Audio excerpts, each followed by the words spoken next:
Jeffrey Dahmer. Jeffrey Lionel Dahmer, May 21, 1960 to November 28, 1994, also known as the Milwaukee Cannibal or the Milwaukee Monster, was an American serial killer and sex offender who committed the murder and dismemberment of 17 men and boys between 1978 and 1991. Many of his later murders involved necrophilia, cannibalism, and the permanent preservation of body parts, typically all or part of the skeleton. Although he was diagnosed with borderline personality disorder, schizotypal personality disorder, and a psychotic disorder, Dahmer was found to be legally sane at his trial.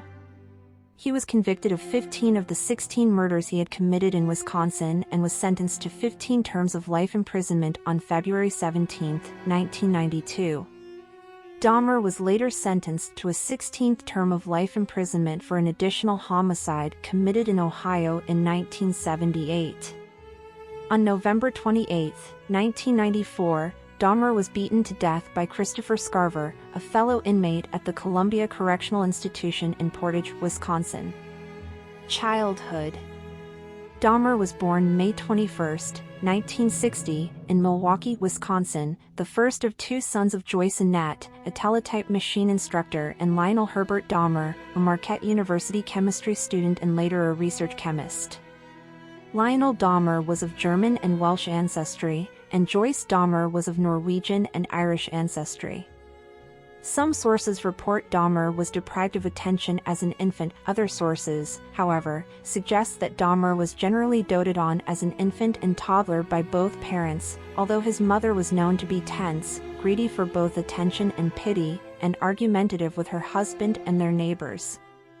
As Dahmer entered first grade, Lionel's university studies kept him away from home much of the time. When he was home, his wife, a hypochondriac who had depression, demanded constant attention and spent an increasing amount of time in bed. On one occasion, she is known to have attempted suicide with equinol. Consequently, neither parent devoted much time to their son, who later recollected that, from an early age, he felt unsure of the solidity of the family, recalling extreme tension and numerous arguments between his parents during his early years. Dahmer had been an energetic and happy child but became notably subdued after double hernia surgery shortly before his 4th birthday. At elementary school, Dahmer was regarded as quiet and timid. One teacher later recollected she detected early signs of abandonment in Dahmer due to his father's absence and mother's illnesses, the symptoms of which increased when she became pregnant with her second child. Nonetheless, in elementary school, Dahmer did have a small number of friends. In October 1966, the family moved to Doylestown, Ohio. When Joyce gave birth in December, Jeffrey was allowed to choose the name of his new baby brother. He chose the name David. The same year, Lionel earned his degree and started work as an analytical chemist in nearby Akron, Ohio. From an early age, Dahmer manifested an interest in dead animals. His fascination with dead animals may have begun when, at the age of 4, he saw his father removing animal bones from beneath the family home. According to Lionel, Dahmer was oddly thrilled by the sound the bones made, and became preoccupied with animal bones, which he initially called his fiddlesticks. He occasionally searched beneath and around the family home for additional bones, and explored the bodies of live animals to discover where their bones were located. In 1968, the family moved to Bath Township, Summit County, Ohio. This address was their 3rd in 2 years, and the Dahmers' 6th address since marriage. The home stood in 1.5 acres of woodland, with a small hut being only a short walk from the house where Dahmer began collecting large insects such as dragonflies and moths and the skeletons of small animals such as chipmunks and squirrels. Some of these remains were preserved in jars of formaldehyde and stowed within the hut.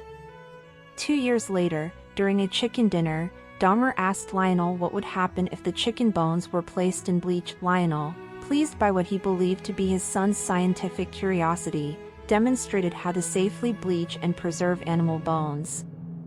Dahmer incorporated these preserving techniques into his bone collecting, and also began collecting dead animals, including roadkill, which he would dissect and bury beside the hut, with the skulls occasionally placed atop makeshift crosses. According to one friend, Dahmer explained to him that he was curious as to how animals fitted together.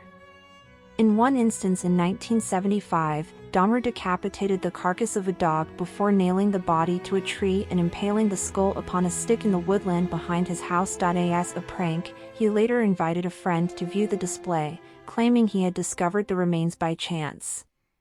The same year Lionel taught his son how to preserve animal bones, Joyce began increasing her daily consumption of equinol, laxatives, and sleeping pills, further minimizing her tangible contact with her husband and children.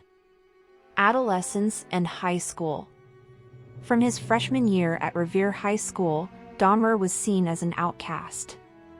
By the age of 14, he had begun drinking beer and hard alcohol in daylight hours, frequently concealing his liquor inside the jacket he wore to school.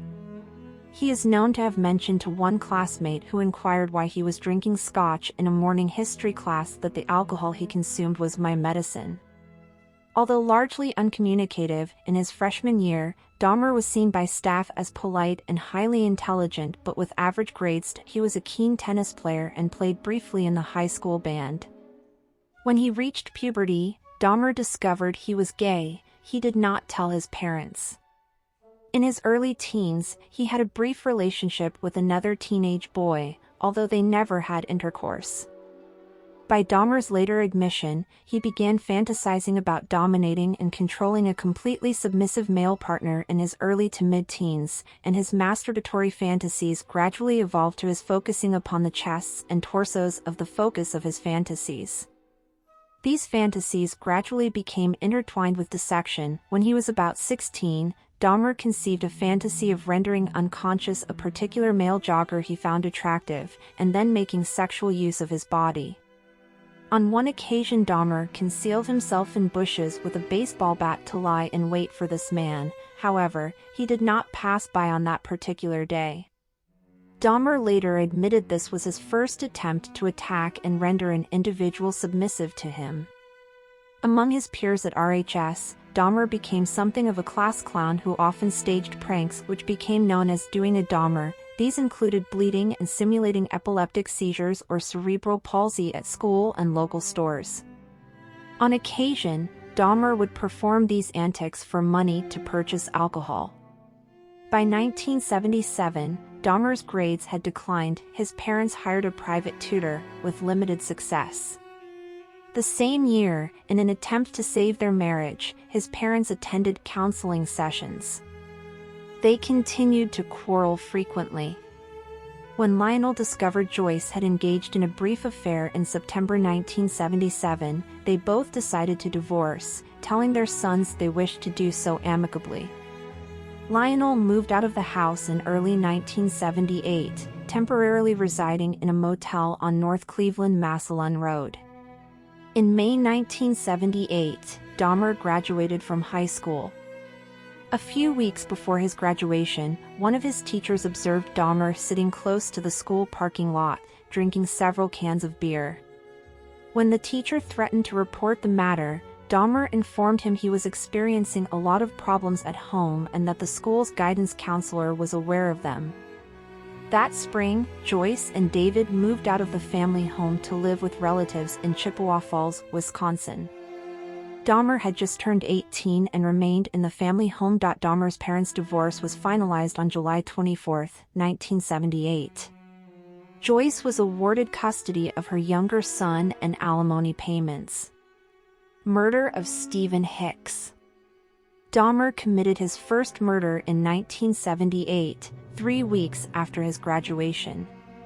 On June 18, Dahmer picked up a hitchhiker named Stephen Mark Hicks, who was almost 19. Dahmer lured the youth to his house on the pretext of drinking.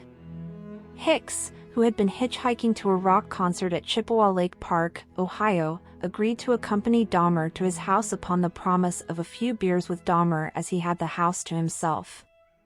According to Dahmer, the sight of the bare-chested Hicks standing at the roadside stirred his sexual feelings, although when Hicks began talking about girls, he knew any sexual passes he made would be rebuffed. After several hours of talking, drinking and listening to music, Hicks wanted to leave and I didn't want him to. Dahmer bludgeoned Hicks with a 10-pound, 4.5 kilograms, dumbbell. He later stated he struck Hicks twice from behind with the dumbbell as Hicks sat upon a chair. When Hicks fell unconscious, Dahmer strangled him to death with the bar of the dumbbell, then stripped the clothes from Hicks' body before exploring his chest with his hands, then masturbating as he stood above the corpse. The following day, Dahmer dissected Hicks' body in his basement. He later buried the remains in a shallow grave in his backyard. Several weeks later, he unearthed the remains and pared the flesh from the bones. He dissolved the flesh in acid before flushing the solution down the toilet. He crushed the bones with a sledgehammer and scattered them in the woodland behind the family home. College and Army service. 6 weeks after the murder of Hicks, Dahmer's father and his fiancée returned to his home, where they discovered Jeffrey living alone at the house. That August, Dahmer enrolled at Ohio State University, OSU, hoping to major in business. Dahmer's sole term at OSU was completely unproductive, largely because of his persistent alcohol abuse throughout the majority of the term. He received failing grades in Introduction to Anthropology, Classical Civilizations, and Administrative Science. The only course Dahmer was successful at was riflery, having received a B- grade. His overall GPA was 0.45/4.0. On one occasion, Lionel paid a surprise visit to his son, only to find his room strewn with empty liquor bottles. Despite his father having paid in advance for the second term, Dahmer dropped out of OSU after just 3 months. In January 1979, on his father's urging, Dahmer enlisted in the United States Army. He underwent basic training at Fort McClellan in Anniston, Alabama before training as a medical specialist at Fort Sam Houston in San Antonio, Texas. He was occasionally reprimanded for intoxication while stationed at Fort Sam Houston. On one occasion, an instance of insubordination resulted in his entire platoon being punished, earning Dahmer a severe beating from his fellow recruits. On July 13, 1979, Dahmer was deployed to Baumholder, West Germany, where he served as a combat medic in 2nd Battalion, 68th Armored Regiment, 8th Infantry Division. According to published reports, in Dahmer's first year of service, he was an average or slightly above average soldier. Owing to Dahmer's alcohol abuse, his performance deteriorated and, in March 1981, he was deemed unsuitable for military service and was later discharged from the Army. He received an honorable discharge, as his superiors did not believe that any problems Dahmer had in the Army would be applicable to civilian life. On March 24, 1981, Dahmer was sent to Fort Jackson, South Carolina for debriefing and provided with a plane ticket to travel anywhere in the country. Dahmer later told police he felt he could not return home to face his father, so he opted to travel to Miami Beach, Florida, both because he was tired of the cold and in an attempt to live by his own means. In Florida, Dahmer found a job at a delicatessen and rented a room in a nearby motel. Dahmer spent most of his salary on alcohol, and was soon evicted from the motel for non-payment. He initially spent his evenings on the beach as he continued to work at the sandwich shop until phoning his father and asking to return to Ohio in September of the same year. Return to Ohio and relocation to West Allis, Wisconsin. After his return to Ohio, Dahmer initially lived with his father and stepmother and insisted on being delegated numerous chores to occupy his time while he looked for work.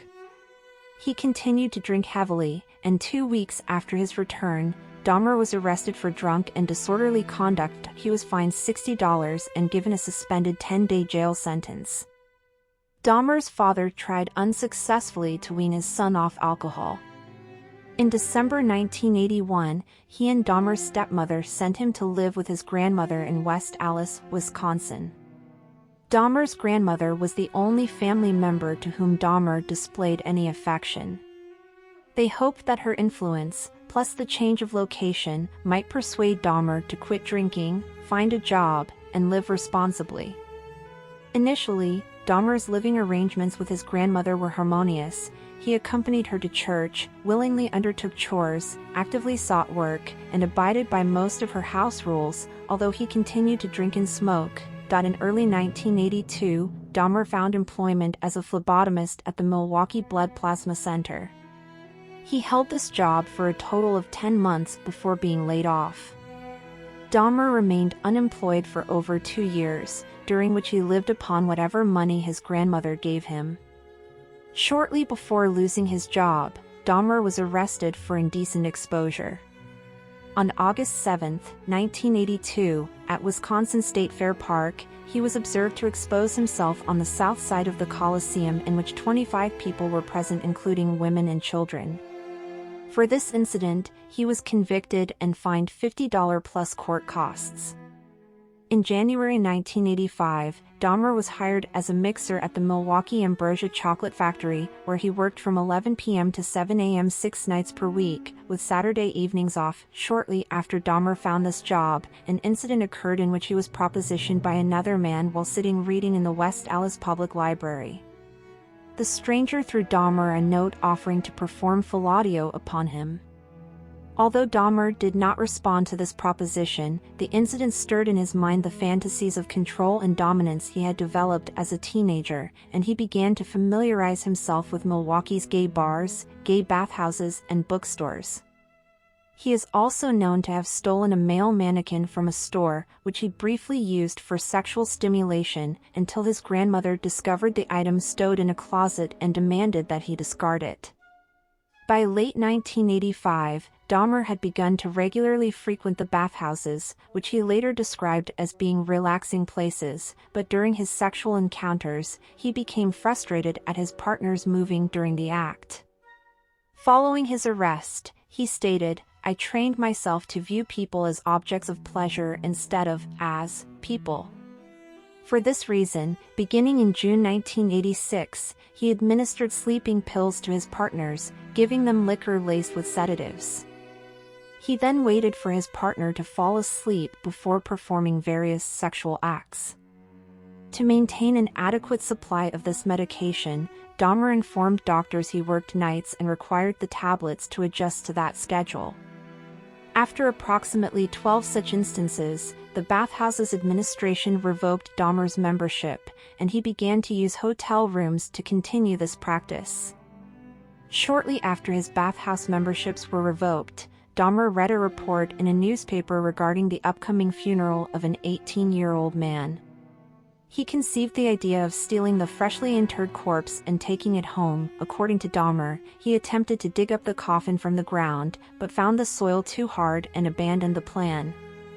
On September 8, 1986, Dahmer was arrested upon a charge of lewd and lascivious behavior for masturbating in the presence of two 12-year-old boys as he stood close to the Kinnickinnic River. He initially claimed he had merely been urinating, unaware that there were witnesses, but soon admitted the offense. The charge was changed to disorderly conduct and, on March 10, 1987, Dahmer was sentenced to 1 year of probation, with additional instructions to undergo counseling. Ambassador Hotel. On November 20, 1987, Dahmer, at the time residing with his grandmother in West Allis, encountered a 25-year-old man from Montonagon, Michigan, Stephen Twomey, at a bar and persuaded him to return to the Ambassador Hotel in Milwaukee, where Dahmer had rented a room for the evening. According to Dahmer, he had no intention of murdering Twomey, but rather intended to simply drug him and lie beside him as he explored his body. The following morning, however, Dahmer awoke to find Twomey lying beneath him on the bed, his chest crushed in and black and blue with bruises. Blood was seeping from the corner of his mouth, and Dahmer's fists and one forearm were extensively bruised. Dahmer stated he had no memory of having killed Twomey and later informed investigators that he could not believe this had happened. To dispose of Twomey's body, Dahmer purchased a large suitcase in which he transported the body to his grandmother's residence. There, 1 week later, he severed the head, arms, and legs from the torso, then filleted the bones from the body before cutting the flesh into pieces small enough to handle. Dahmer then placed the flesh inside plastic garbage bags. He wrapped the bones inside a sheet and pounded them into splinters with a sledgehammer. The entire dismemberment process took Dahmer approximately 2 hours to complete. He disposed of all of Twomey's remains, excluding the severed head in the trash. For a total of 2 weeks following Twomey's murder, Dahmer retained the victim's head wrapped in a blanket. After 2 weeks, Dahmer boiled the head in a mixture of Soilex, an alkali-based industrial detergent, and bleach in an effort to retain the skull, which he then used as stimulus for masturbation. Eventually, the skull was rendered too brittle by this bleaching process, so Dahmer pulverized and disposed of it. Intermediate incidents. Following the murder of Twomey, Dahmer began to actively seek victims, most of whom he encountered in or close to gay bars, and whom he typically lured to his grandmother's home. He would drug his victim with triazolam or temazepam before or shortly after engaging in sexual activity with them. Once he had rendered his victim unconscious with sleeping pills, he killed them by strangulation. 2 months after the Twomey murder, Dahmer encountered a 14-year-old Native American male prostitute named James Dockstader. Dahmer lured the youth to his home with an offer of $50 to pose for nude pictures. At Dahmer's West Allis residence, the pair engaged in sexual activity before Dahmer drugged Dockstader and strangled him on the floor of the cellar. Dahmer left the body in the cellar for 1 week before dismembering it in much the same manner as he had with Twomey. He placed all of Dockstader's remains, excluding the skull, in the trash. The skull was boiled and cleansed in bleach before Dahmer noted it had been rendered too brittle by this process. He pulverized the skull 2 weeks later. On March 24, 1988, Dahmer met a 22-year-old bisexual man named Richard Guerrero outside a gay bar called the Phoenix. Dahmer lured Guerrero to his grandmother's residence, although the incentive on this occasion was $50 to simply spend the remainder of the night with him. He then drugged Guerrero with sleeping pills and strangled him with a leather strap, with Dahmer then performing oral sex upon the corpse. Dahmer dismembered Guerrero's body within 24 hours of murdering him, again disposing of the remains in the trash and retaining the skull before pulverizing it several months later. On April 23, Dahmer lured another young man to his house. However, after giving the victim a drugged coffee, both he and the intended victim heard Dahmer's grandmother call, "Is that you, Jeff?" Although Dahmer replied in a manner that led his grandmother to believe he was alone, she observed that Dahmer was not alone. Because of this, Dahmer opted not to kill this particular victim, instead waiting until he had become unconscious before taking him to the County General Hospital. In September 1988, Dahmer's grandmother asked him to move out, largely because of his drinking, his habit of bringing young men to her house late at night, and the foul smells occasionally emanating from both the basement and the garage. Dahmer found a one-bedroom apartment at 808 North 24th Street and moved into his new residence on September 25. 2 days later, he was arrested for drugging and sexually fondling a 13-year-old boy whom he had lured to his home on the pretext of posing nude for photographs. Dahmer's father hired an attorney named Gerald Boyle to defend his son. At Boyle's request, Dahmer underwent a series of psychological evaluations prior to his upcoming court hearings. These evaluations revealed Dahmer harbored deep feelings of alienation. A second evaluation 2 months later revealed Dahmer to be an impulsive individual, suspicious of others, and dismayed by his lack of accomplishments in life. His probation officer also referenced a 1987 diagnosis of Dahmer suffering from a schizoid personality disorder for presentation to the court. On January 30, 1989, Dahmer pleaded guilty to the charges of second-degree sexual assault and of enticing a child for immoral purposes. Sentencing for the assault was suspended until May. On March 20, Dahmer commenced a 10-day Easter absence from work, during which he moved back into his grandmother's home. 2 months after his conviction and 2 months prior to his sentencing for the sexual assault, Dahmer murdered his fifth victim, a mixed-race 24-year-old aspiring model named Anthony Sears, whom Dahmer met at a gay bar on March 25, 1989. According to Dahmer, on this particular occasion, he was not looking to commit a crime. However, shortly before closing time that evening, Sears just started talking to me."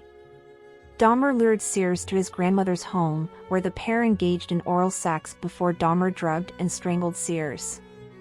The following morning, Dahmer placed the corpse in his grandmother's bathtub, where he decapitated the body before attempting to flay the corpse. He stripped the flesh from the body and pulverized the bones, which he disposed of in the trash. According to Dahmer, he found Sears exceptionally attractive, and Sears was the first victim from whom he permanently retained any body parts. He preserved Sears' head and genitalia in acetone and stored them in a wooden box, which he later placed in his work locker. When he moved to a new address the following year, he took the remains there. On May 23, 1989, Dahmer was sentenced to 5 years probation and 1 year in the House of Correction, with work release permitted in order that he be able to keep his job. He was also required to register as a sex offender. 2 months before his scheduled release from the work camp, Dahmer was paroled from this regime. His 5 years probation imposed in 1989 began at this point. On release, Dahmer temporarily moved back to his grandmother's home in West Allis. In May 1990, he moved into the Oxford Apartments, located on North 25th Street in Milwaukee. Although located in a high-crime area, the apartment was close to his workplace, was furnished and at $300 per month inclusive of all bills excluding electricity, was economical. 924 North 25th Street. 1990 killings. On May 14, 1990, Dahmer moved out of his grandmother's house and into 924 North 25th Street, apartment 213, taking Sears' mummified head and genitals with him. Within 1 week of his moving into his new apartment, Dahmer had killed his 6th victim, Raymond Smith.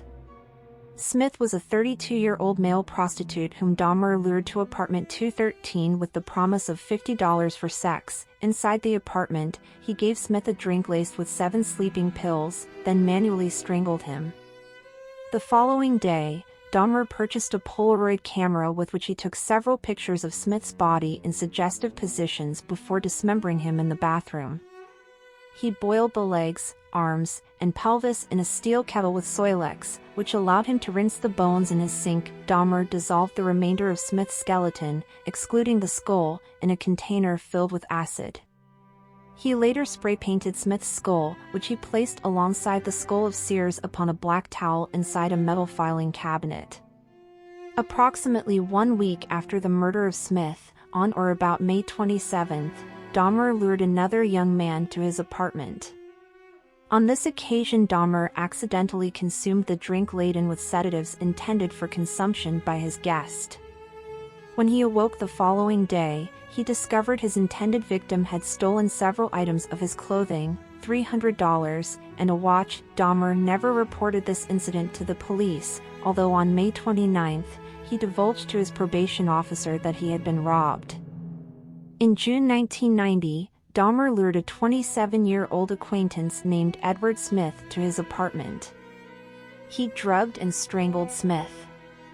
On this occasion, rather than immediately acidifying the skeleton or repeating previous processes of bleaching, which had rendered previous victims' skulls brittle, Dahmer placed Smith's skeleton in his freezer for several months in the hope it would not retain moisture. Freezing the skeleton did not remove moisture, and the skeleton of this victim was acidified several months later. Dahmer accidentally destroyed the skull when he placed it in the oven to dry, a process that caused the skull to explode. Dahmer later informed police he had felt rotten about Smith's murder as he had been unable to retain any parts of his body.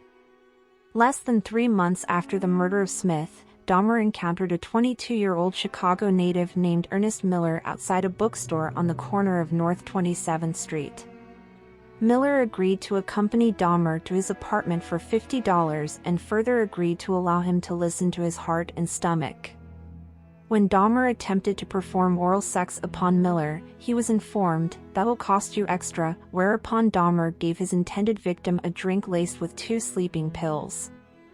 On this occasion, Dahmer had only 2 sleeping pills to give his victim. Therefore, he killed Miller by slashing his carotid artery with the same knife he used to dissect his victims' bodies. Miller bled to death within minutes. Dahmer then posed the nude body for various suggestive Polaroid photographs before placing it in his bathtub for dismemberment. Dahmer repeatedly kissed and talked to the severed head while he dismembered the remainder of the body.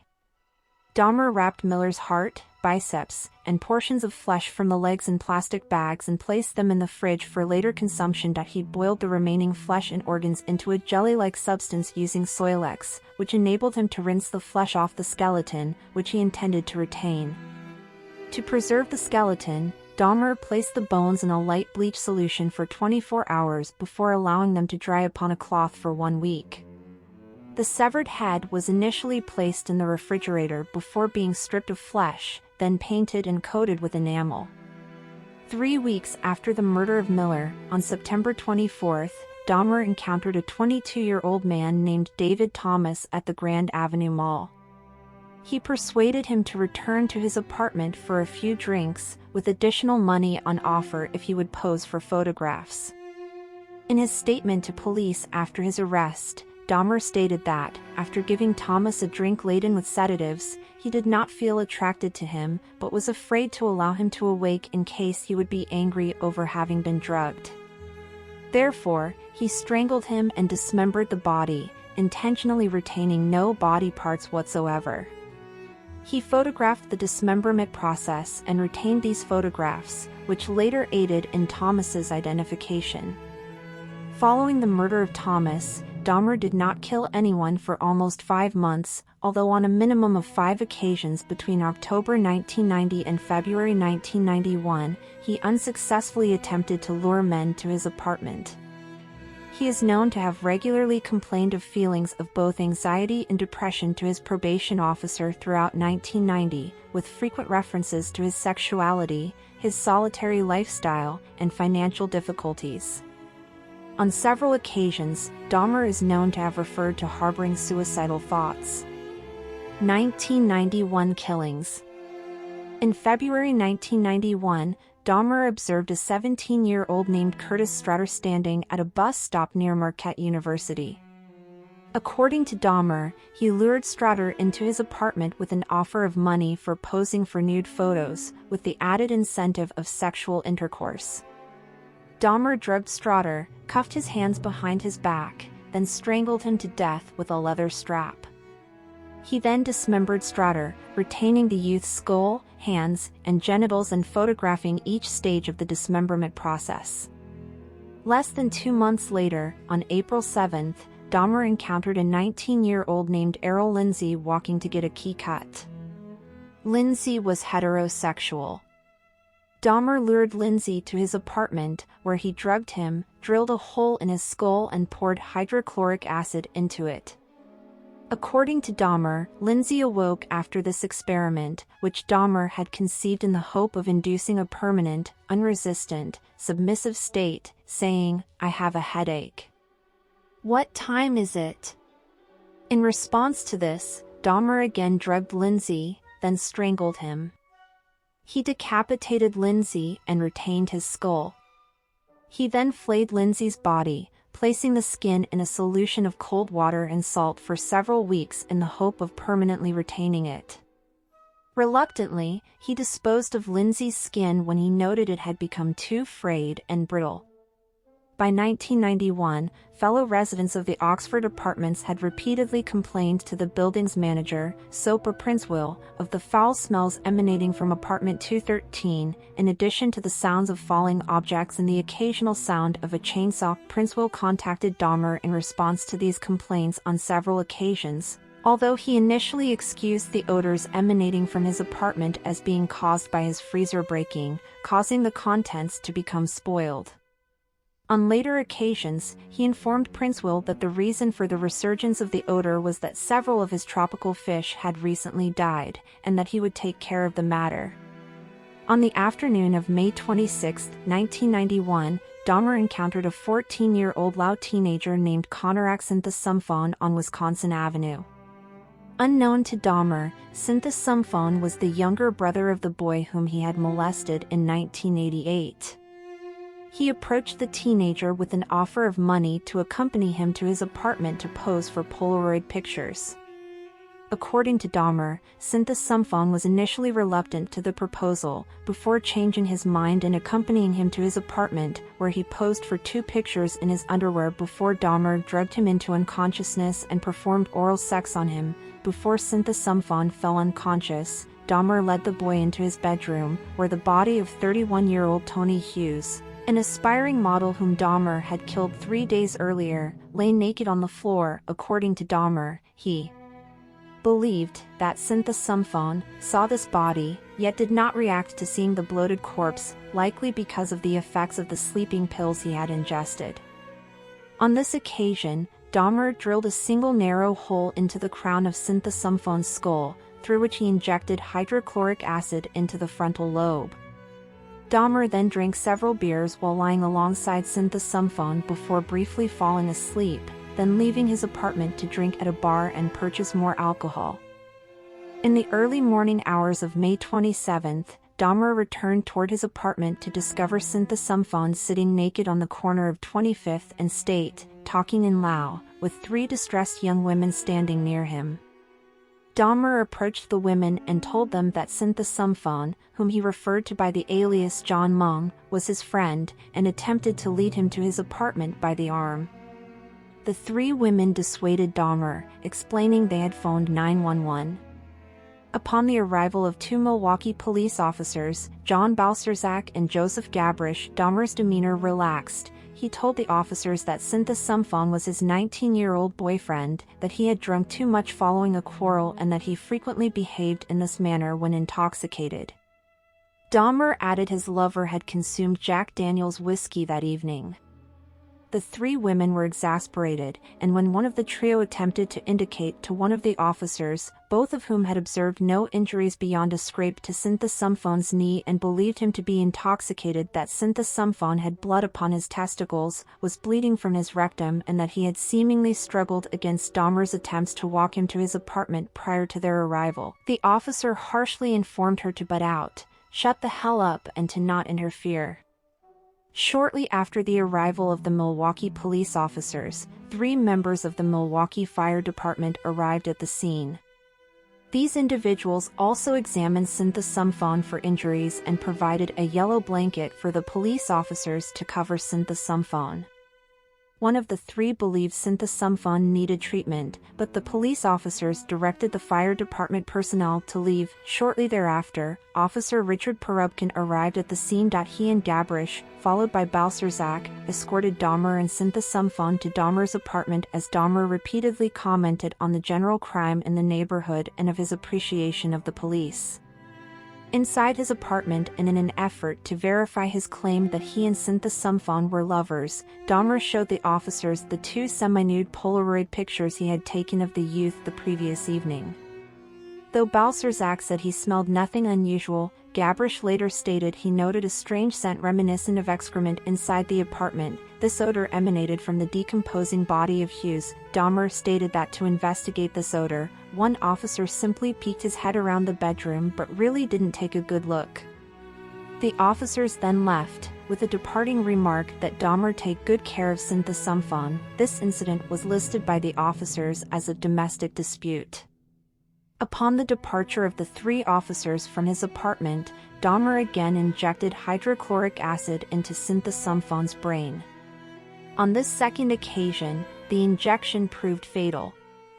The following day, May 28, Dahmer took a day's leave from work to devote himself to the dismemberment of the bodies of Synthesumphone and Hughes. He retained both victims' skulls. On June 30th, Dahmer traveled to Chicago, where he encountered a 20-year-old named Matt Turner at a bus station. Turner accepted Dahmer's offer to travel to Milwaukee for a professional photo shoot. At the apartment, Dahmer drugged, strangled and dismembered Turner and placed his head and internal organs in separate plastic bags in the freezer. Turner was not reported missing. 5 days later, on July 5, Dahmer lured 23-year-old Jeremiah Weinberger from a Chicago bar to his apartment on the promise of spending the weekend with him. He drugged Weinberger and twice injected boiling water through his skull, sending him into a coma from which he died 2 days later. On July 15, Dahmer encountered 24-year-old Oliver Lacey at the corner of 27th and Kilbourne. Lacey agreed to Dahmer's ruse of posing nude for photographs and accompanied him to his apartment, where the pair engaged in tentative sexual activity before Dahmer drugged Lacey. On this occasion, Dahmer intended to prolong the time he spent with Lacey while alive. After unsuccessfully attempting to render Lacey unconscious with chloroform, he phoned his workplace to request a day's absence. This was granted, although the next day, he was suspended. After strangling Lacey, Dahmer had sex with the corpse before dismembering him. He placed Lacey's head and heart in the refrigerator and his skeleton in the freezer. 4 days later, on July 19, Dahmer received word that he was fired. Upon receipt of this news, Dahmer lured 25-year-old Joseph Breithoft to his apartment. Breithoft was strangled and left lying on Dahmer's bed covered with a sheet for 2 days. On July 21, Dahmer removed these sheets to find the head covered in maggots. He decapitated the body, cleaned the head and placed it in the refrigerator. He later acidified Breithoft's torso along with those of 2 other victims killed within the previous month. Arrest. Capture. On July 22, 1991, Dahmer approached 3 men with an offer of $100 to accompany him to his apartment to pose for nude photographs, drink beer, and simply keep him company. One of the trio, 32-year-old Tracy Edwards, agreed to accompany him to his apartment. Upon entering Dahmer's apartment, Edwards noted a foul odor and several boxes of hydrochloric acid on the floor, which Dahmer claimed to use for cleaning bricks. After some minor conversation, Edwards responded to Dahmer's request to turn his head and view his tropical fish, whereupon Dahmer placed a handcuff upon his wrist. When Edwards asked, "What's happening?" Dahmer unsuccessfully attempted to cuff his wrists together, then told Edwards to accompany him to the bedroom to pose for nude pictures. While inside the bedroom, Edwards noted nude male posters on the wall and that a videotape of The Exorcist 3 was playing. He also noted a blue 57-gallon drum in the corner, from which a strong odor emanated. Dahmer then brandished a knife and informed Edwards he intended to take nude pictures of him. In an attempt to appease Dahmer, Edwards unbuttoned his shirt, saying he would allow him to do so if he would remove the handcuffs and put the knife away. In response to this promise, Dahmer simply turned his attention towards the TV. Edwards observed Dahmer rocking back and forth and chanting before turning his attention back to him. He placed his head on Edwards' chest, listened to his heartbeat and, with the knife pressed against his intended victim, informed Edwards he intended to eat his heart. In continuous attempts to prevent Dahmer from attacking him, Edwards repeated that he was Dahmer's friend and that he was not going to run away. Edwards had decided he was going to either jump from a window or run through the unlocked front door upon the next available opportunity. When Edwards next stated he needed to use the bathroom, he asked if they could sit with a beer in the living room, where there was air conditioning. Dahmer consented, and the pair walked to the living room when Edwards exited the bathroom. Inside the living room, Edwards waited until he observed Dahmer have a momentary lapse of concentration before requesting to use the bathroom again. When Edwards rose from the couch, he noted Dahmer was not holding the handcuffs, whereupon Edwards punched him in the face, knocking Dahmer off balance, and ran out the front door. At 11:30 p.m. on July 22, Edwards flagged down 2 Milwaukee police officers, Robert Roth and Rolf Mueller, at the corner of North 25th Street. The officers noted Edwards had a handcuff attached to his wrist, whereupon he explained to the officers that a freak had placed the handcuffs upon him and asked if the police could remove them. When the officers' handcuff keys failed to fit the brand of handcuffs, Edwards agreed to accompany the officers to the apartment where, Edwards stated, he had spent the previous 5 hours before escaping.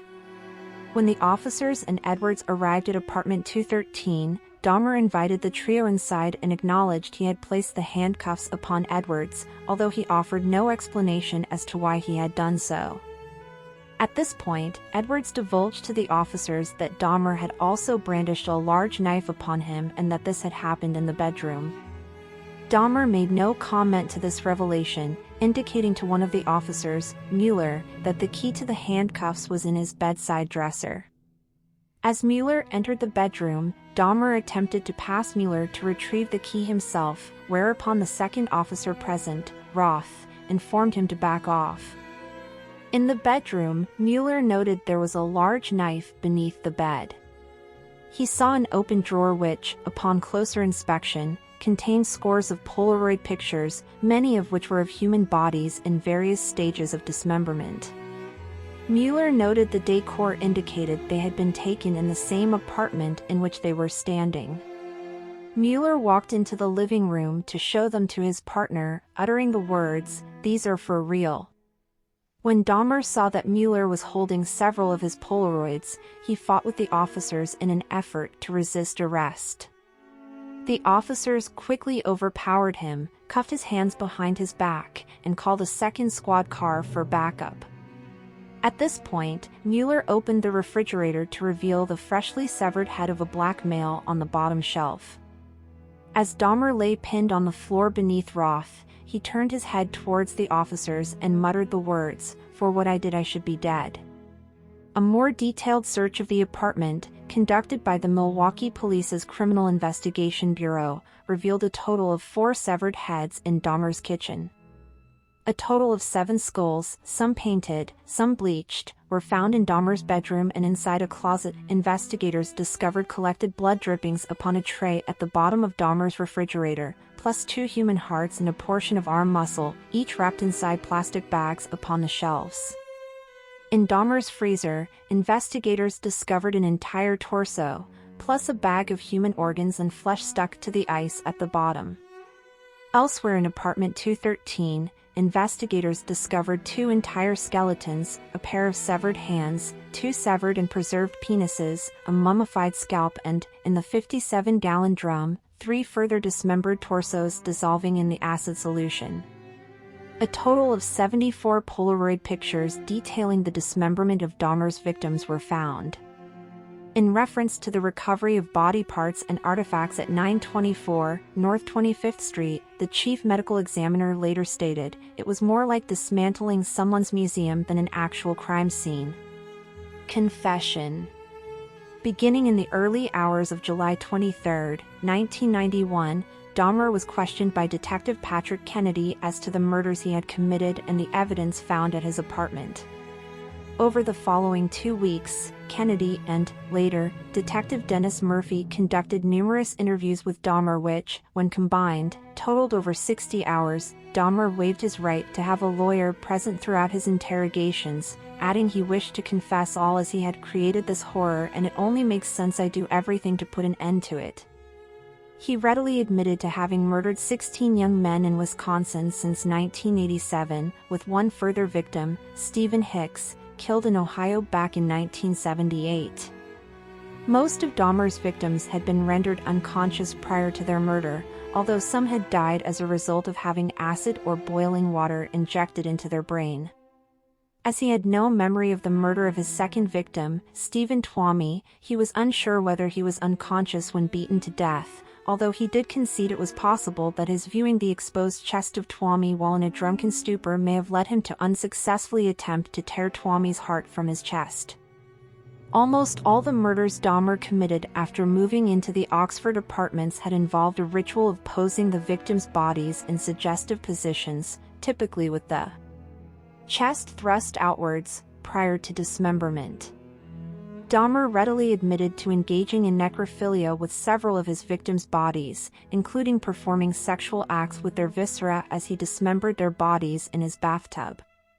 Having noted that much of the blood pooled inside his victim's chest after death, Dahmer first removed their internal organs, then suspended the torso so the blood drained into his bathtub, before dicing any organs he did not wish to retain and paring the flesh from the body. The bones he wished to dispose of were pulverized or acidified. with Soilex and bleach solutions used to aid in the preservation of the skeletons and skulls he wished to keep.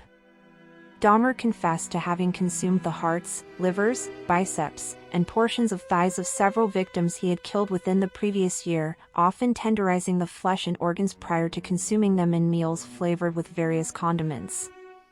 Describing the increase in his rate of killing in the 2 months prior to his arrest, Dahmer stated he had been completely swept along with his compulsion to kill, adding, "It was an incessant and never-ending desire to be with someone at whatever cost. Someone good-looking, really nice-looking. It just filled my thoughts all day long." When asked as to why he had preserved a total of 7 skulls and the entire skeletons of 2 victims, Dahmer stated he had been in the process of constructing a private altar of victim skulls which he had intended to display on the black table located in his living room and upon which he had photographed the bodies of many of his victims. This display of skulls was to be adorned at each side with the complete skeletons of Miller and Lacey. The 4 severed heads found in his kitchen were to be removed of all flesh and used in this altar, as was the skull of at least one future victim. Incense sticks were to be placed at each end of the black table, above which Dahmer intended to place a large blue lamp with extending blue globe lights.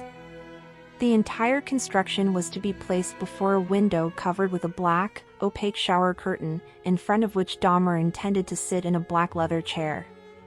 When asked in a November 18, 1991, interview whom the altar was dedicated to, Dahmer replied, "Myself. It was a place where I could feel at home."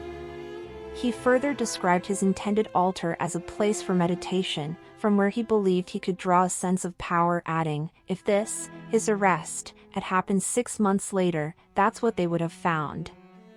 Indictment. On July 25, 1991, Dahmer was charged with 4 counts of first-degree murder. By August 22, he had been charged with a further 11 murders committed in Wisconsin. On September 14, investigators in Ohio, having uncovered hundreds of bone fragments in woodland behind the address in which Dahmer had confessed to killing his first victim, formally identified 2 molars and a vertebra with X-ray records of Hicks. 3 days later, Dahmer was charged by authorities in Ohio with Hicks's murder. Dahmer was not charged with the attempted murder of Edwards, nor with the murder of Twomey. He was not charged with Twomey's murder because the Milwaukee County District Attorney only brought charges where murder could be proven beyond a reasonable doubt, and Dahmer had no memory of actually committing this particular murder, for which no physical evidence of the crime existed. At a scheduled preliminary hearing on January 13, 1992, Dahmer pleaded guilty but insane to 15 counts of murder. Trial. Dahmer's trial began on January 30, 1992. He was tried in Milwaukee for the 15 counts of first-degree murder before Judge Lawrence Graham. By pleading guilty on January 13 to the charges brought against him, Dahmer had waived his rights to an initial trial to establish guilt. As defined in Wisconsin law, attorneys at Dahmer's trial debated whether he suffered from either a mental or a personality disorder.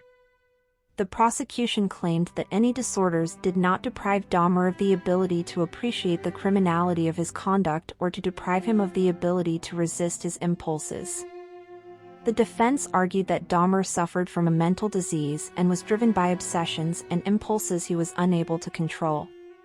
Defense experts argued that Dahmer was insane due to his necrophilic drive, his compulsion to have sexual encounters with corpses.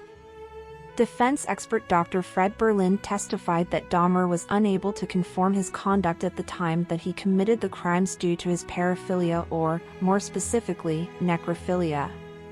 Dr. Judith Becker, a professor of psychiatry and psychology, was the second expert witness for the defense. Becker diagnosed Dahmer as a necrophiliac, although she added Dahmer had informed her he preferred comatose sexual partners to deceased ones 75% of the time. The final defense expert to testify, forensic psychiatrist Dr. Carl Wallstrom, diagnosed Dahmer with necrophilia, borderline personality disorder, schizotypal personality disorder, alcohol dependence, and a psychotic disorder. On February 8, Dr. Fred Fostel testified on behalf of the prosecution. Fostel testified to his belief that Dahmer was without mental disease or defect at the time he committed the murders. He described Dahmer as a calculating and cunning individual, able to differentiate between right and wrong, with the ability to control his actions, and whose lust overpowered his morals. Although Fostel did state his belief that Dahmer was a paraphiliac, his conclusion was that Dahmer was not a sadist. The second and final witness to appear for the prosecution, forensic psychiatrist Park Dietz, began his testimony on February 12. Dietz testified that he did not believe Dahmer had any form of mental disease or defect at the time that he committed the crimes, stating that Dahmer went to great lengths to be alone with his victim and to have no witnesses. He explained that there was ample evidence that Dahmer prepared in advance for each murder, therefore, his crimes were not impulsive. Although Dietz did concede any acquisition of a paraphilia was not a matter of personal choice, he stated his belief that Dahmer's habit of becoming intoxicated prior to committing each of the murders was significant. If he had an impulse to kill or a compulsion to kill, Dietz testified, he wouldn't have to drink alcohol to overcome it. He only has to drink alcohol to overcome it because he is inhibited against killing. Dietz noted that Dahmer strongly identified with the villains of The Exorcist 3 and Return of the Jedi, particularly the level of power held by these characters. Expounding on the significance of these movies on Dahmer's psyche and many of the murders committed at the Oxford apartments, Dietz explained that Dahmer occasionally viewed scenes from these films before searching for a victim. Dietz diagnosed Dahmer with substance use disorder, paraphilia, and schizotypal personality disorder. Two court-appointed mental health professionals, testifying independently of either prosecution or defense, were forensic psychiatrist George Palermo and clinical psychologist Samuel Friedman. Palermo stated that the murders were the result of a pent-up aggression within himself, Dahmer. He killed those men because he wanted to kill the source of his homosexual attraction to them. In killing them, he killed what he hated in himself. Palermo concluded that Dahmer had a severe mixed personality disorder, with antisocial, obsessive-compulsive, sadistic, fetishistic, borderline and necrophilic features, but otherwise legally sane. Friedman testified that it was a longing for companionship that caused Dahmer to kill and testified that Dahmer was not psychotic. He described Dahmer as amiable, pleasant to be with, courteous, with a sense of humor, conventionally handsome, and charming in manner. He was, and still is, a bright young man. He diagnosed Dahmer with a personality disorder not otherwise specified featuring borderline, obsessive-compulsive, and sadistic traits. Closing arguments. The trial lasted 2 weeks. On February 14, both attorneys delivered their closing arguments to the jury. Each attorney was allowed to speak for 2 hours. Defense attorney Gerald Boyle argued first. Repeatedly referring to the testimony of the mental health professionals, almost all of whom had agreed Dahmer was afflicted with a mental disease, Boyle argued that Dahmer's compulsive killings had been a result of a sickness he discovered, not chose. Boyle portrayed Dahmer as a desperately lonely and profoundly sick individual so out of control he could not conform his conduct anymore. Following the defense counsel's 75-minute closing argument, Michael McCann delivered his closing argument for the prosecution, describing Dahmer as a sane man, in full control of his actions, who simply strove to avoid detection. McCann described Dahmer as a calculating individual who killed to control his victims and retained their bodies merely to afford himself a prolonged period of sexual pleasure. McCann argued that by pleading guilty but insane to the charges, Dahmer was seeking to escape responsibility for his crimes. Conviction. On February 15, the court reconvened to hear the verdict. Dahmer was ruled to be sane and not suffering from a mental disorder at the time of each of the 15 murders for which he was tried, although in each count, 2 of the 12 jurors signified their dissent. Formal sentencing was postponed until February 17.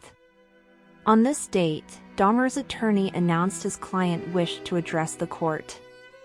Dahmer then approached a lectern and read from a statement prepared by himself and his defense as he faced the judge. In this statement, Dahmer emphasized that he had never desired freedom following his arrest, and that he frankly wished for his own death.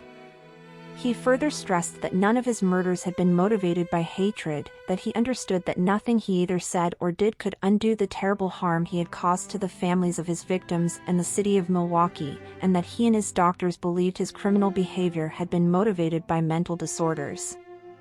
Dahmer added that this medical knowledge had given him some peace, and that although he understood that society would never forgive him, he hoped God would. Dahmer closed his statement with the following: "I know my time in prison will be terrible, but I deserve whatever I get because of what I have done.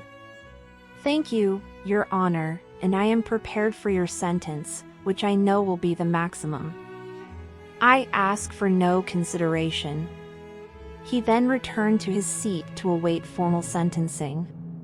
Dahmer was then sentenced to life imprisonment plus 10 years upon the first 2 counts. The remaining 13 counts carried a mandatory sentence of life imprisonment plus 70 years. The death penalty was not an option for Judge Graham to consider at the penalty phase, as Wisconsin had abolished capital punishment in 1853. Upon hearing of Dahmer's sentencing, his father Lionel and stepmother Sherry requested to be allowed a 10-minute private meeting with their son before he was transferred to the Columbia Correctional Institution in Portage to begin his sentence. This request was granted, and the trio exchanged hugs and well wishes before Dahmer was escorted away. 3 months after his conviction in Milwaukee, Dahmer was extradited to Ohio to be tried for the murder of his first victim, Stephen Hicks. In a court hearing lasting just 45 minutes, Dahmer again pleaded guilty to the charges and was sentenced to a 16th term of life imprisonment on May 1, 1992. Imprisonment. Upon sentencing, Dahmer was transferred to the Columbia Correctional Institution. For the first year of his incarceration, Dahmer was placed in solitary confinement due to concerns for his physical safety should he come into contact with fellow inmates. With Dahmer's consent, after 1 year in solitary confinement, he was transferred to a less secure unit, where he was assigned a 2-hour daily work detail cleaning the toilet block. Shortly after completing his lengthy confessions in 1991, Dahmer had requested to Detective Murphy that he be given a copy of the Bible. This request was granted, and Dahmer gradually devoted himself to Christianity and became a born-again Christian.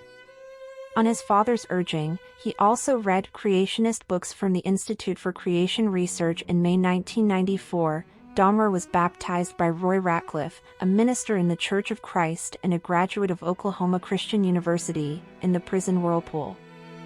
Following his baptism, Ratcliffe visited Dahmer on a weekly basis up until November 1994. Dahmer and Ratcliffe regularly discussed the prospect of death, and Dahmer questioned whether he was sinning against God by continuing to live. Referring to his crimes in a 1994 interview with Stone Phillips on Dateline NBC, Dahmer had stated, "If a person doesn't think that there is a God to be accountable to, then what's the point of trying to modify your behavior to keep it within acceptable ranges? That's how I thought anyway." On July 3, 1994, a fellow inmate, Osvaldo Durruti, attempted to slash Dahmer's throat with a razor embedded in a toothbrush as Dahmer sat in the prison chapel after the weekly church service was concluded. Dahmer received superficial wounds and was not seriously hurt in this incident. According to Dahmer's family, he had long been ready to die, and accepted any punishment which he might endure in prison. In addition to his father and stepmother maintaining regular contact, Dahmer's mother, Joyce, also maintained regular contact with her son. Prior to his arrest, the two had not seen each other since Christmas 1983. Joyce related that in her weekly phone calls, whenever she expressed concerns for her son's physical well-being, Dahmer responded with comments to the effect of, "It doesn't matter, Mom. I don't care if something happens to me." Death. On the morning of November 28, 1994, Dahmer left his cell to conduct his assigned work detail. Accompanying him were 2 fellow inmates, Jesse Anderson and Christopher Scarver. The trio were left unsupervised in the showers of the prison gym for approximately 20 minutes. At approximately 8:10 a.m. Dahmer was discovered on the floor of the bathrooms of the gym suffering from extreme head wounds. He had been severely bludgeoned about the head and face with a 20-inch, 51-centimeter metal bar. His head had also been repeatedly struck against the wall in the assault. Although Dahmer was still alive and was rushed to a nearby hospital, he was pronounced dead 1 hour later. Anderson had been beaten with the same instrument and died 2 days later from his wounds.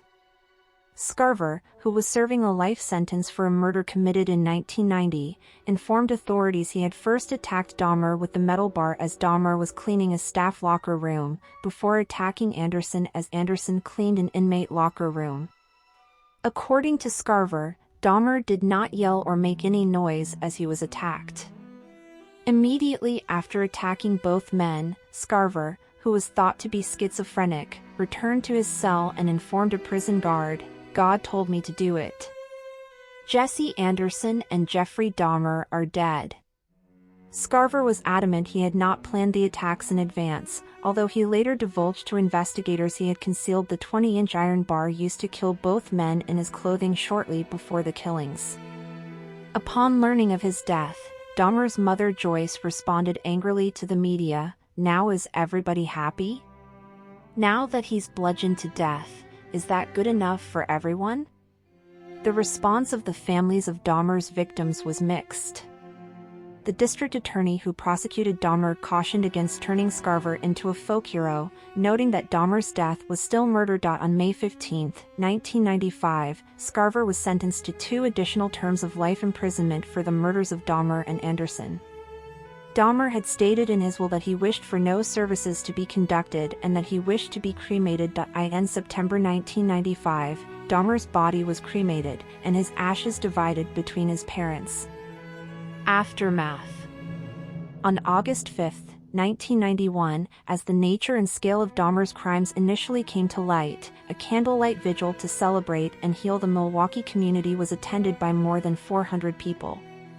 Present at the vigil were community leaders, gay rights activists, and family members of several of Dahmer's victims. Organizers stated the purpose of the vigil was to enable Milwaukeeans to share their feelings of pain and anger over what happened. Dahmer's murders were committed at a time of heightened racial tension in Milwaukee. A professor of community studies at the University of Wisconsin, Walter Farrell, later stated race relations in the city had been in a state of disrepair for nearly a decade at the time of Dahmer's arrest. In an August 1991 interview given to the Christian Science Monitor, Farrell stated that news of the murders, as well as the conduct of Milwaukee police officers John Balserzak and Joseph Gabrish with regards to victim Connor Xanthosumphone, exacerbated and highlighted racial tensions within the city. Milwaukee's gay scene was generally underground and transient in nature at the time of Dahmer's murders, with many sexually active gay men using aliases. Many in the city's gay community were nervous of the intentions of others after the extent of Dahmer's murders became known, although the fear and distress generated by Dahmer's crimes was short-lived. As the 1990s progressed, the usage of aliases became less common among members of Milwaukee's gay community. The Oxford Apartments at 924 North 25th Street, where Dahmer had killed 12 of his victims, were demolished in November 1992. The site is now a vacant lot. Alternate plans to convert the site into either a memorial garden, a playground, or to reconstruct new housing have failed to materialize. Dahmer's estate was awarded to the families of 11 of his victims who had sued for damages. In 1996, Thomas Jacobson, a lawyer representing 8 of the families, announced a planned auction of Dahmer's estate. Although victims' relatives stated the motivation was not greed, the announcement sparked controversy. A civic group, Milwaukee Civic Pride, was quickly established in an effort to raise the funds to purchase and destroy Dahmer's possessions.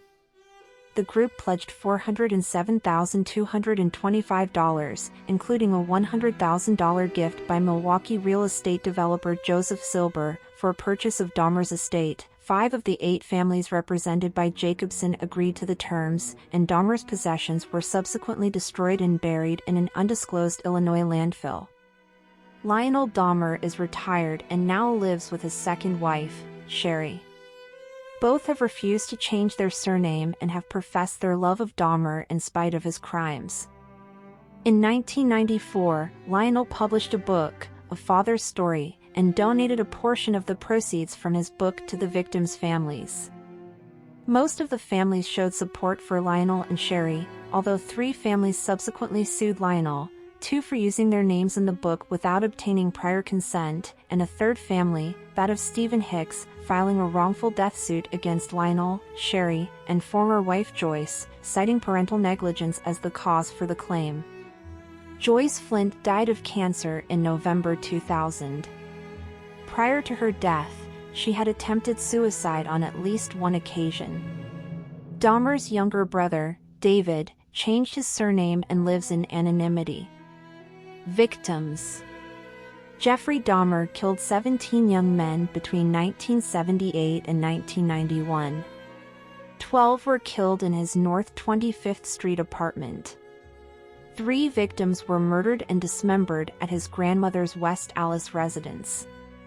His first and second victims were murdered at his parents' home in Ohio and at the Ambassador Hotel in Milwaukee, respectively. A total of 14 of Dahmer's victims were from various ethnic minority backgrounds, with 9 victims being Black. Dahmer was adamant that the race of his victims was incidental to him and that it was the body form of a potential victim that attracted his attention. These contentions have been supported via an independent forensic specialist study of Dahmer's victim selection, the anthropological analysis of which revealed his victims shared a morphological similarity and suggesting Dahmer was psychologically attracted to a certain anthropometric body type. Most of Dahmer's victims were killed by strangulation after being drugged with sedatives. His first victim was killed by a combination of bludgeoning and strangulation, and his second victim was battered to death, with one further victim killed in 1990, Ernest Miller, dying of a combination of shock and blood loss due to his carotid artery being cut. 4 of Dahmer's victims killed in 1991 had holes bored into their skulls through which Dahmer injected hydrochloric acid or, later, boiling water, into the frontal lobes in an attempt to induce a permanent, submissive, unresistant state. This proved fatal, although on each occasion this was not Dahmer's intention. 1978. June 18, Stephen Mark Hicks, 18. Last seen hitchhiking to a rock concert in Chippewa Lake Park in Bath, Ohio. By Dahmer's admission, what caught his attention to Hicks hitchhiking was the fact that the youth was bare-chested. He was bludgeoned with a dumbbell and strangled to death with this instrument before being dismembered. Remains pulverized and scattered in woodland behind Dahmer's childhood home. 1987. November 20th. Stephen Walter Twomey, 25. Killed in a rented room at the Ambassador Hotel in Milwaukee. Dahmer claimed to have no memory of murdering Twomey, yet stated he must have battered him to death in a drunken stupor. His body was dismembered in the basement of Dahmer's grandmother's house and the remains discarded in the trash. No remains were ever found. 1988. January 16, James Edward Dockstader, 14. Met Dahmer outside a gay bar in Wisconsin. Dockstader was lured to West Allis on the pretext of earning $50 for posing for nude pictures. Dahmer strangled Dockstader and kept his body in the basement for a week before dismembering him and discarding the remains in the trash. No remains were ever found. March 24, Richard Guerrero, 22. Drugged and strangled in Dahmer's bedroom at West Allis. Dahmer dismembered Guerrero's corpse in the basement, dissolved the flesh in acid and disposed of the bones in the trash. He bleached and retained the skull for several months before disposing of it. No remains were ever found. 1989. March 25, Anthony Lee Sears, 24. Sears was the last victim to be drugged and strangled at Dahmer's grandmother's residence. He was also the first victim from whom Dahmer permanently retained any body parts. His preserved skull and genitals were found in a filing cabinet at 924 North 25th Street following Dahmer's arrest in 1991. 1990. May 20th, Raymond Lamont Smith, also known as Ricky Beeks, 32, the first victim to be killed at Dahmer's North 25th Street apartment. Smith was a male sex worker whom Dahmer encountered at a tavern. Dahmer gave Smith a drink laced with sleeping pills, then strangled him on his kitchen floor. His skull was spray-painted and retained. June 14th, Edward Warren Smith, 27. A known acquaintance of Dahmer who was last seen in his company at a party. Dahmer acidified Smith's skeleton. His skull was destroyed unintentionally when placed in the oven in an effort to remove moisture. No remains were ever found. September 2nd, Ernest Marquez Miller, 22. Miller was a dance student whom Dahmer encountered outside a bookstore. According to Dahmer, he was especially attracted to Miller's physique. He was killed by having his carotid artery severed before being dismembered in the bathtub, with Dahmer storing his entire skeleton in the bottom drawer of a filing cabinet and his heart, biceps, and portions of his legs in the freezer for later consumption. September 24th, David Courtney Thomas, 22. Encountered Dahmer near the Grand Avenue Mall. He was lured to Dahmer's apartment on the promise of money for posing nude. Once a laced drink had rendered Thomas unconscious, Dahmer decided he wasn't my type. Nonetheless, Dahmer strangled Thomas, taking Polaroid photos of the dismemberment process. No remains were ever found. 1991. February 18th, Curtis Durrell Strutter, 17. Approached by Dahmer as he waited at a bus stop near Marquette University. Dahmer lured Strutter to his apartment, where the youth was drugged, and then handcuffed and strangled before being dismembered in the bathtub. His skull, hands, and genitals were retained. April 7th, Errol Lindsay, 19. The first victim upon whom Dahmer practiced what he later described to investigators as his drilling technique, a procedure in which he drilled holes into the victim's skull, through which he injected hydrochloric acid into the brain. According to Dahmer, Lindsay awoke after this practice, after which he was again rendered unconscious with a drink laced with sedatives, then strangled to death. Dahmer flayed Lindsay's body and retained the skin for several weeks. His skull was found following Dahmer's arrest.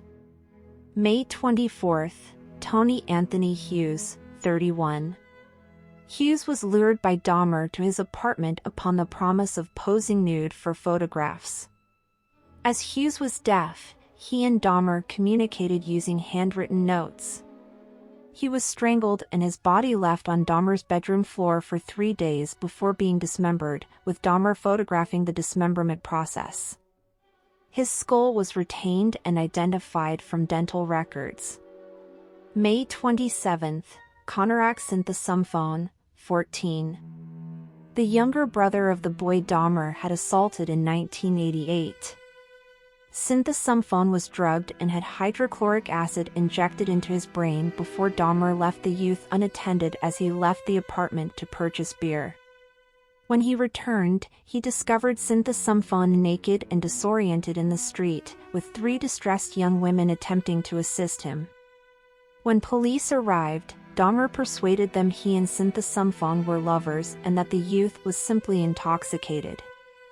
When police left Synthesumphone with Dahmer in his apartment, Dahmer again injected hydrochloric acid into Synthesumphone's brain, and this proved fatal. His head was retained in the freezer and his body dismembered. June 30th, Matt Cleveland Turner, 20. On June 30th, Dahmer attended the Chicago Pride Parade. At a bus stop, he encountered a 20-year-old named Matt Turner and persuaded him to accompany him to Milwaukee to pose for a photo shoot.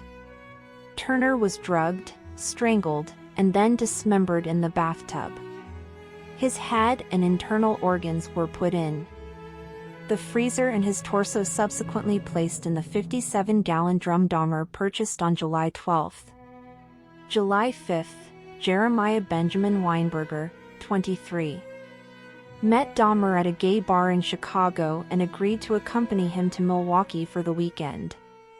Dahmer drilled through Weinberger's skull and injected boiling water into the cavity. He later recalled Weinberger's death to be exceptional, as he was the only victim who died with his eyes open. Weinberger's decapitated body was kept in the bathtub for a week before being dismembered. His torso was placed in the 57-gallon drum. July 15, Oliver Joseph Lacey, 24. A bodybuilding enthusiast whom Dahmer enticed to his apartment on the promise of money for posing for photographs. Lacey was drugged and strangled with a leather strap before being decapitated, with his head and heart being placed in the refrigerator. His skeleton was retained to adorn one side of the private shrine of skulls and skeletons Dahmer was in the process of creating when arrested 1 week later. July 19, Joseph Arthur Breithoft, 25. Dahmer's last victim. Breithoft was a father of 3 children from Minnesota who was looking for work in Milwaukee at the time of his murder. He was left on Dahmer's bed for 2 days following his murder before, on July 21, being decapitated. His head was placed in the refrigerator and his torso in the 57-gallon drum.